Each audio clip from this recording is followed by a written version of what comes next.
చేశారు. ఇప్పుడు ఎల్నినో పైన రాజకీయం మొదలెట్టారు. సో వర్షాలు లేవని, కురవాల్సినటువంటి వర్షపాతం కంటే తక్కువ నమోదవుతుందనే విషయం తెలిసి కూడా దీనిపైన రాజకీయం వైసీపీ అధ్యక్షుడు జగన్ మొదలుపెట్టారు. సో ఒక పక్క ఆయనే కరువు అని చెప్తారు, ఇంకో పక్క వర్షాలు లేవని కూడా ఆయనే అంటారు. ప్రాజెక్టుల్లో పూర్తి స్థాయిలో నీళ్లు లేవంటారు.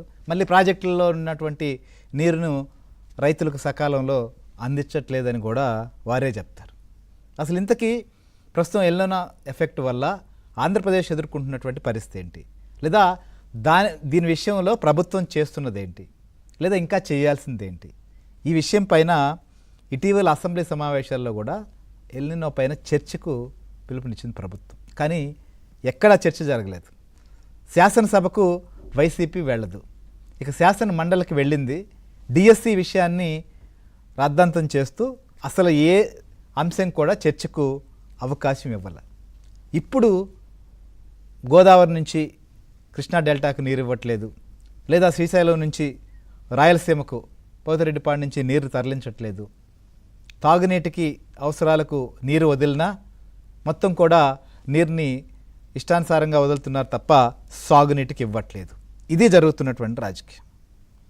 సో ఒకప్పుడు ఇదే పట్టిసీమ పైన ఏమన్నారు, 2016లో దీన్ని తీసుకొని వచ్చి ఇటు గోదావరి కృష్ణ అనుసంధానం చేయడంతో పాటు కృష్ణా డెల్టాకు నీరు అందించారు. దాదాపు ఇప్పటి వరకు రైతులు ఈ నీటి ద్వారా పండించినటువంటి పంటల వల్ల 25,000 కోట్లకు పైగా లబ్ధి చేకూరింది. కానీ ఇది అనవసరం, ఈ మోటార్లని ఏదో తూకానికి వేసుకోవచ్చు, ఇదొక అవినీతి ప్రాజెక్ట్ అని చెప్పి ఆ రోజే సెలవు ఇచ్చారు. ఈరోజు మాత్రం నీళ్లు సక్రమంగా ఇవ్వట్లేదు అనేటువంటిది. ఇప్పటికీ దీని ద్వారా వస్తున్నటువంటి నీటితో దాదాపు 7 నుంచి 8,000 క్యూసెక్కులు నీటిని వదులుతున్నారు. కానీ వాస్తవానికి రైతులకు అవసరం 16,000 క్యూసెక్కుల వరకు అవసరం ఉంది.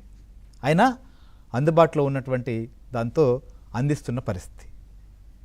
ఇలాంటి పరిస్థితుల్లో ఈ విషయం పైన రాజకీయం చేయాలా, లేకపోతే నిజంగా రైతులను చైతన్యం చేయాలా, లేకపోతే ప్రభుత్వం ఇంకా ఏమైనా చర్యలు తీసుకోవాలని చెప్పి సలహాలు సూచనలు ఇవ్వాలా, ఏం చేయాలి, ఏం జరుగుతోంది?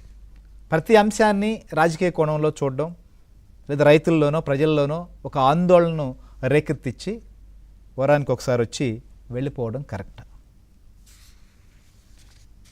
డిస్కస్ చేద్దాం ఇదే అంశం పైన. మనతో పాటు తెలుగుదేశం పార్టీ సీనియర్ నాయకులు, శాసనమండలి సభ్యులు ఆలపాటి రాజా గారు లైవ్లో జాయిన్ అయ్యారు.